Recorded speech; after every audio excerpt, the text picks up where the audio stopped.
بعض سچائیاں رشتے نہیں بچاتی، دفن کر دیتی ہیں۔ مریم کو اندازہ بھی نہیں تھا کہ اس شام اس کی زندگی کا سب سے کٹھن لمحہ اس کا انتظار کر رہا ہے۔ عید کے چہرے پر پھیلی خاموشی عام خاموشی نہیں تھی، وہ ایسی خاموشی تھی جو برسوں کے درد کو اپنے اندر چھپائے بیٹھی ہو۔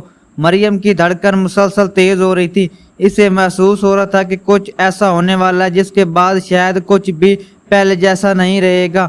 کاش تم یہاں نہ آتی، ایت نے دھیمی آواز میں کہا۔ یہ سن کر مریم کے دل میں ایک انجان خوف جاگ اٹھا۔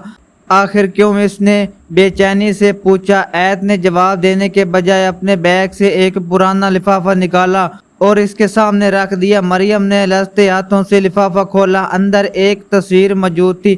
تصویر دیکھتے ہی اس کے سانسیں رک سی گئیں۔ اس نے دوبارہ دیکھا، پھر تیسری بار دیکھا اور وہ یقین نہیں کر پا رہی تھی کہ اس کی آنکھیں جو دیکھ رہی ہیں وہ حقیقت ہے۔ تصویر میں موجودہ چہرہ اس کے لیے بالکل اجنبی تھا۔ وہ چہرہ اس کی ماضی کی ایک ایسے دروازے سے جڑا ہوا تھا جیسے وہ برسوں پہلے بند سمجھ چکی تھی۔ یہ تصویر تمہارے پاس کیسے آئی؟ مریم کی آواز کانپ رہی تھی۔ ایت کی آنکھوں میں نمی تیرنے لگی کیونکہ اس تصویر نے کئی زندگیاں بدل دی تھی۔ مریم کا دل زور زور سے دھڑکنے لگا۔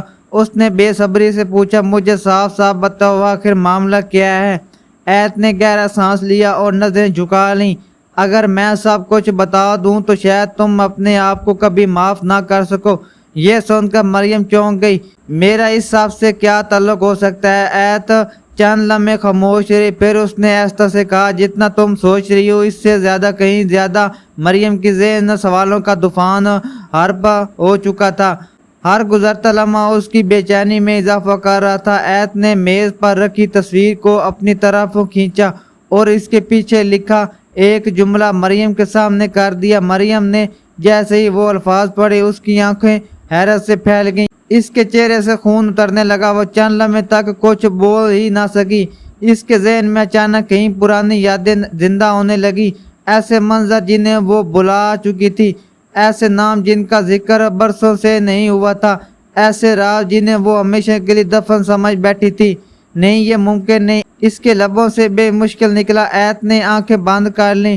میں بھی یہی سمجھی تھی۔ مریم نے کانپتے ہاتھوں سے تصویر دوبارہ اٹھائی۔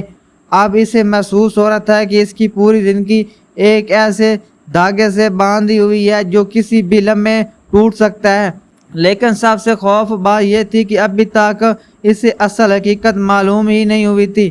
تصویر صرف آغاز تھی، اصل راز تو اب بھی پردے کے پیچھے موجود تھا۔ ایسا راز جو نہ صرف حارث کو بلکہ مریم کی اپنی شناخت کو بھی سوال ہٹا دینے والا تھا۔ مریم نے ایت کی طرف دیکھا۔ خدا کے لیے مجھ سے کچھ بتاؤ۔ ایت کی آنکھوں میں عجیب سی اداسی اتر آئی۔ اس نے بے مشکل اپنی آواز سنبھالی اور کہا، جو نام تم ابھی تک اپنا سب سے بڑا سہارا سمجھتی رہی ہو، شاید وہی نام تمہاری زندگی کا سب سے بڑا دھوکہ نکلا۔